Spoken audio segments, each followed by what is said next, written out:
Assalamualaikum warahmatullahi wabarakatuh. Halo semuanya, jumpa lagi dengan saya Chow Sing Sing, kurator dari podcast Horror Night Story. Halo, apa kabar semuanya? Semoga kalian semua sehat-sehat ya. Seperti biasanya, pada siang hari ini saya kembali dan akan menghadirkan sebuah kisah mistis untuk kalian semua. Kisah mistis kali ini saya datangkan dari tweet Twitternya Mas Bri Story, yang menceritakan sebuah profesi yang ternyata ada kisah mistis di dalamnya. Seperti apa kisahnya? Mari kita simak. Perias pengantin, satu profesi yang cukup banyak orang kenal. Profesi yang mungkin sudah ada sejak ratusan tahun lalu. Profesi yang banyak digeluti oleh kaum wanita. Berjuta kisah penggalan kehidupan bermunculan terkait dengan para pelaku dalam profesi ini. Salah satu yang paling menarik adalah banyaknya kisah mistis yang menyertai keberadaannya. Gak bisa disebutkan satu persatu karena memang cukup banyak rumor-rumor mistis tentang perias pengantin. Teman-teman pembaca sebagian besar pasti seenggaknya pernah mendengar rumor-rumor ini. Contohnya, kebanyakan perias pengantin wajahnya jutek atau malah seram.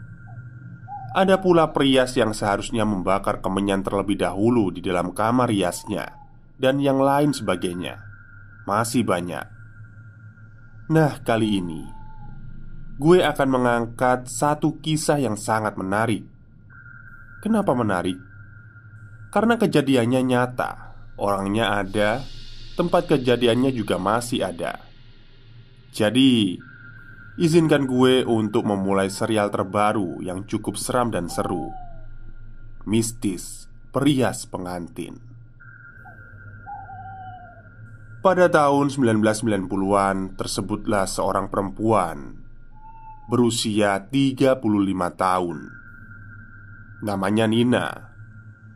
Orang-orang banyak memanggilnya dengan panggilan Mbak Nina atau Ibu Nina. Ada pula yang memanggilnya hanya dengan Nina saja. Sudah sekitar 20 tahun lamanya Ibu Nina sudah berprofesi sebagai perias pengantin. Dimulai sejak masih sekolah. Ibu Nina sudah mulai ikut membantu ibunya merias pengantin. Jadi sudah cukup lama menggeluti profesi ini. Sampai akhirnya sang ibu meninggal dunia ketika Nina masih berusia 21 tahun. Setelah itu dia lanjut untuk menggeluti profesi ini. Sejak masih tinggal bersama orang tuanya di Cilegon, Banten, sampai ketika sudah memiliki tempat tinggal sendiri di Tangerang Selatan. Sudah cukup banyak kisah hidup yang Ibu Nina alami. Entah itu sedih, senang, ataupun seram. Seram? Ya, karena sudah dibilang dari awal tadi, kalau profesi perias pengantin seringkali harus bersinggungan dengan hal-hal mistis yang menyeramkan. Gak masuk nalar dan logika. Ibu Nina sering mendapatkan panggilan untuk merias pengantin jauh ke pelosok, hampir di setiap sudut pulau Jawa. Sesekali juga sampai keluar Jawa. Nah, banyak kejadian janggal dan aneh yang beliau alami ketika harus mengunjungi tempat yang cukup terpencil. Salah satu pengalamannya adalah ketika Ibu Nina harus mengunjungi satu desa di daerah Anyer, Banten. Setelah ini, Ibu Nina sendiri yang akan menceritakannya secara langsung. Simak di sini di Bri Story. Kali ini aku harus berangkat ke Anyer sendirian. karena Mira asistenku yang biasa mendampingi sedang ada urusan mendadak. Jadinya nggak bisa ikut kali ini. Aku tipe orang yang sangat tepat waktu. Nggak ada kamus terlambat dalam hidupku. Lebih baik aku yang menunggu daripada orang lain harus menunggu. Sama juga kali ini. Ketika masih pagi buta, aku sudah dalam perjalanan menuju tempat merias di satu desa di wilayah Anyer, Banten. Tempatnya di sisi jalan pegunungan sebelah kiri, bukan sisi pantai. Dan katanya letaknya cukup jauh dari jalan utama. Ya sudah, walaupun begitu aku tetap harus menjalani. Toh sebelum ini aku sudah merasakan yang lebih pedalaman lagi dan aku survive. Targetku, aku harus sampai di rumah tempat acara sebelum jam 5 subuh. Dengan tujuan sebelum akad nikah semuanya sudah siap. Gak ada yang terlambat. Dan sukses. Sepertinya aku datang tepat waktu. Jam 5 kurang 15, aku sudah sampai di rumah mempelai wanita. Waktu itu aku menggunakan jasa ojek motor untuk membawaku ke tempat acara. Setelah turun dari angkot di jalan utama Jalan Raya Anyer, rumah mempelai wanita ini terlihat sederhana, namun cukup besar, dengan desain standar rumah di pedesaan terpencil. Namun kelihatan sangat nyaman untuk ditinggali. Sudah ada beberapa orang yang terlihat warawiri di dalam dan di luar rumah. Tapi menurutku, untuk rumah yang nantinya akan ada acara pernikahan, rumah ini cukup sepi. Mbak Nina ya? Mari masuk, Mbak. Seorang perempuan menyapaku dengan ramah, mengajak masuk rumah dan langsung menuju kamar rias pengantin. Aku mengikuti arahannya. Sesampainya di dalam kamar, perempuan tadi lantas pamit. "Itu pengantinnya, Mbak. Silakan, Mbak," ucapnya sambil tersenyum. Di kamar sudah duduk seorang perempuan dengan rambut tergerai, duduk di depan cermin besar dengan penerangan seadanya. "Saya langsung mulai aja ya, Neng?" tanyaku kemudian. "Iya, Mbak," jawab mempelai ini pendek. Kemudian aku langsung mempersiapkan peralatan. Lalu singkat cerita, aku sudah mulai proses perias. "Neng capek ya? Wajahnya kok pucat banget?" Aku bilang seperti itu karena memang benar wajah pengantin ini pucat. "Iya, Mbak, capek banget. Kebetulan juga ini habis sakit, tapi udah enakan sih," jawabnya. Ya, biasalah. Memang sudah sering seperti itu. Kedua mempelai akan sedikit stres ketika makin mendekati hari H pernikahan. Sama juga dengan mempelai yang ini. Makanya aku maklum dan mengerti kalau mempelai perempuan ini kelihatan lelah dan pucat. Aku jadi harus make up ekstra lebih untuk menutupi kepucatannya itu. Ada yang aneh, dan aku baru menyadarinya belakangan. Sejak aku masuk ke kamar rias ini, gak ada satupun orang lain yang kelihatan masuk. Sama sekali gak ada. Dan aku sama sekali gak mendengar ada orang di luar kamar. Hening dan sepi, seperti gak ada orang sama sekali. Tapi ya sudahlah. Aku memilih untuk mengabaikan, lalu fokus merias. Takut terlambat, karena jam 9 acara sudah dimulai, akad dan dilanjutkan dengan resepsi. Nah, udah selesai. Cantik banget sekarang. "Terima kasih, Mbak. Iya, aku cantik sekarang." Hehehe. Mempelai ini tersenyum senang. Gak bisa dipungkiri kalau aku gak puas dengan hasil kerjaku kali ini. Wajah mempelai masih terlihat agak pucat. Tapi setelah selesai, tiba-tiba aku mendengar ada kehidupan di luar. Tiba-tiba ramai. Syukurlah, akhirnya kejanggalan tadi gak beralasan. "Ayo Neng, dimulai sekarang." Seorang perempuan masuk ke dalam kamar, lalu mengajak mempelai perempuan untuk keluar. "Emang udah mau dimulai ya bu?" tanyaku. "Ya aneh aja sih, kan seharusnya akad mulai pukul 9. Ini kan masih pagi," pikirku begitu. "Udah mau mulai mbak, kan sudah jam 9," jawab perempuan itu. "Jam 9? Serius?" Aku sedikit tidak percaya. Karena waktu aku merias tadi kurang dari 2 jam. Harusnya ini masih jam 7. Aku penasaran dan memastikan jam tanganku sendiri. Ternyata benar, ini sudah jam 9.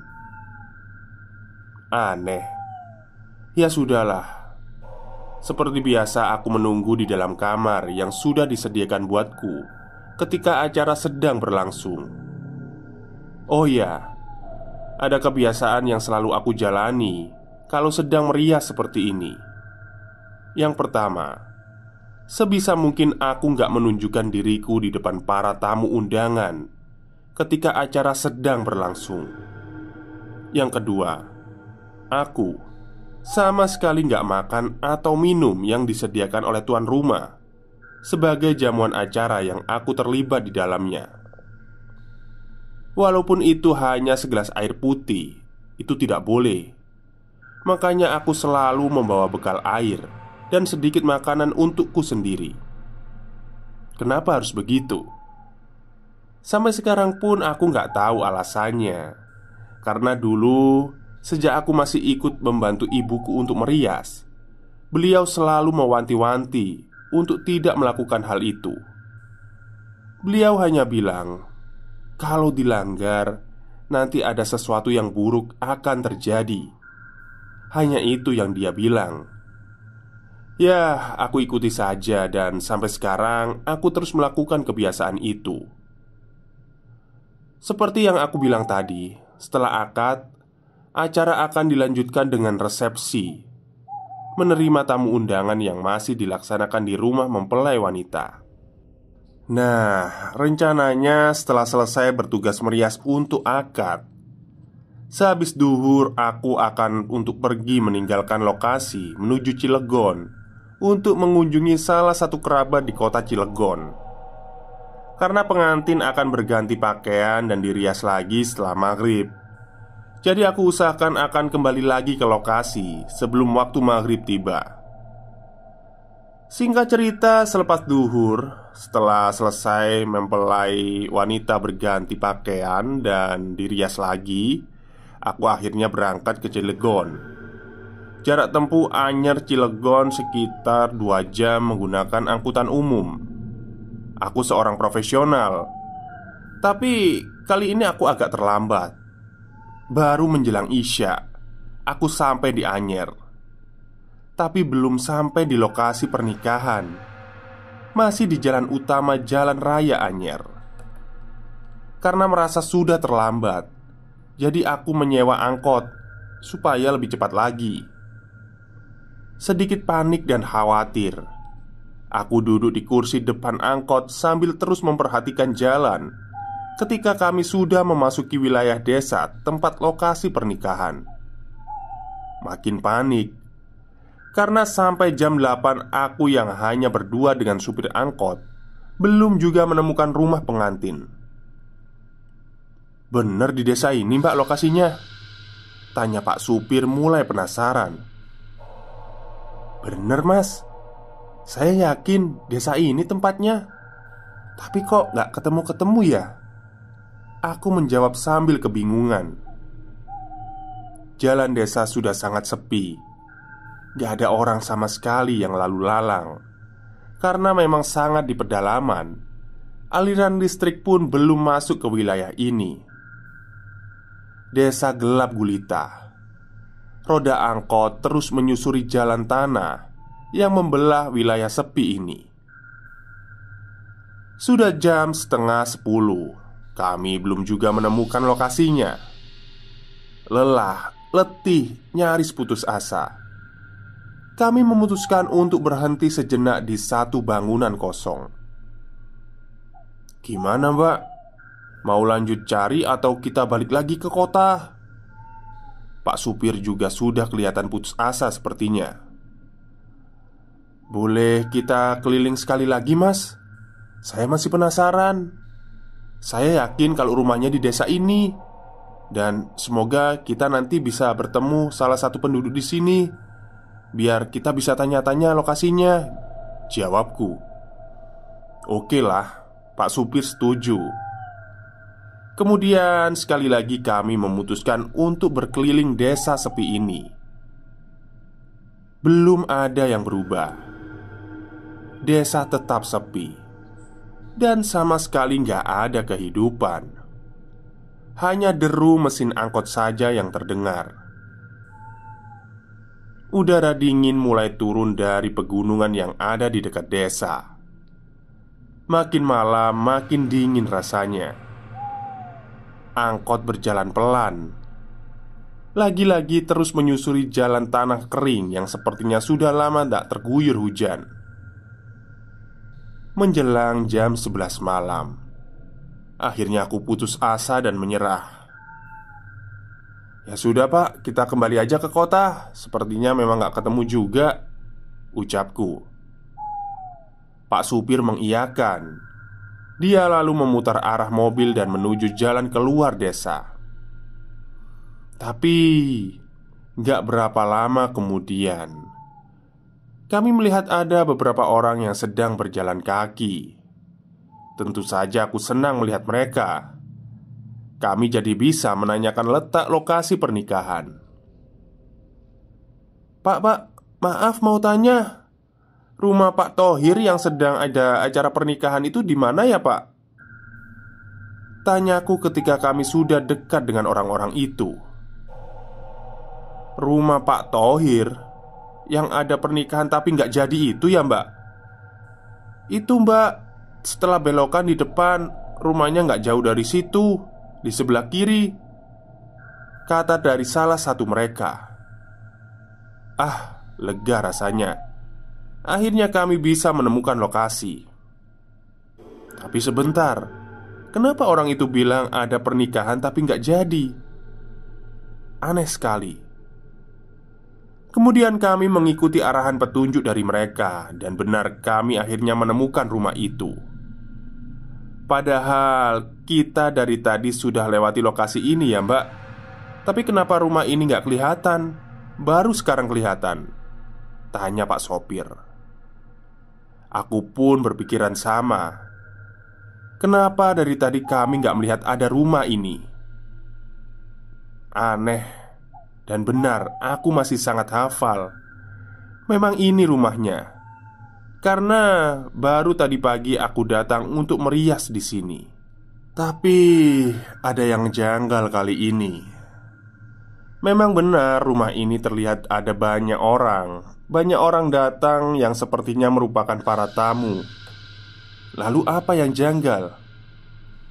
Ketika kami turun dari angkot dan masuk ke halaman, aku melihat kalau di rumah ini sama sekali nggak terlihat sedang ada acara pernikahan. Karena sebagian besar tamunya mengenakan pakaian gelap, layaknya orang yang sedang melayat atau ada acara berkabung, bukan datang ke acara pernikahan. Ada apa sebenarnya? "Bu, maaf, keluarga pengantinnya kemana ya?" Aku bertanya ke salah satu perempuan yang aku temui di teras. Itu dia menunjuk ke salah satu perempuan yang lainnya yang sedang terseduh menangis. Kemudian aku menghampiri perempuan itu yang ternyata aku mengenalinya. Dia adalah perempuan yang mengantarku masuk ke kamar pengantin tadi pagi. "Mbak Nina ya? Kok baru datang? Maaf ya, kami lupa memberitahu kalau acara pernikahannya batal, nggak jadi," ucap ibu itu sambil menahan tangis. "Batal kenapa, Bu? Bukannya tadi acaranya sudah dimulai? Saya kan yang merias dari tadi pagi sampai siang," jawabku penasaran. "Hah? Nggak ada pernikahan, Mbak. Ratih, mempelai perempuan, meninggal karena sakit mendadak jam 1 tengah malam kemarin." Mempelai wanita sudah meninggal malam sebelum ini. Lalu siapa yang aku rias di rumah ini tadi pagi? Hai, balik lagi ke gue, Bri. Itulah sepenggal cerita kejadian seram yang Ibu Nina alami ketika sedang merias pengantin. Mempelai wanita yang Ibu Nina rias ternyata sudah meninggal beberapa saat sebelum Ibu Nina datang. Itu baru satu dari banyak cerita pengalaman yang beliau alami. Penggalan cerita-cerita lainnya akan gue ceritakan nanti. Tentunya akan lebih seru dan seram. Tunggu ya. Sekian untuk malam ini. Sampai jumpa minggu depan. Tetap jaga kesehatan hati, perasaan diri sendiri dan orang lain, supaya bisa terus merinding bareng. Salam Bri. Baik, itulah akhir dari cerita tweet Twitternya Mas Bri ya, tentang perias pengantin. Sebelumnya saya pernah menceritakan perias pengantin juga, tapi bedanya perias pengantin jenazah ya. Mungkin nanti bisa di scroll-scroll, ada videonya. Udah lama sih ya, berapa bulan ya itu ya. Jadi kisah dari seseorang yang merias pengantin jenazah. Oke, mungkin itu saja cerita pada siang hari ini. Kurang lebihnya saya mohon maaf. Wassalamualaikum warahmatullahi wabarakatuh.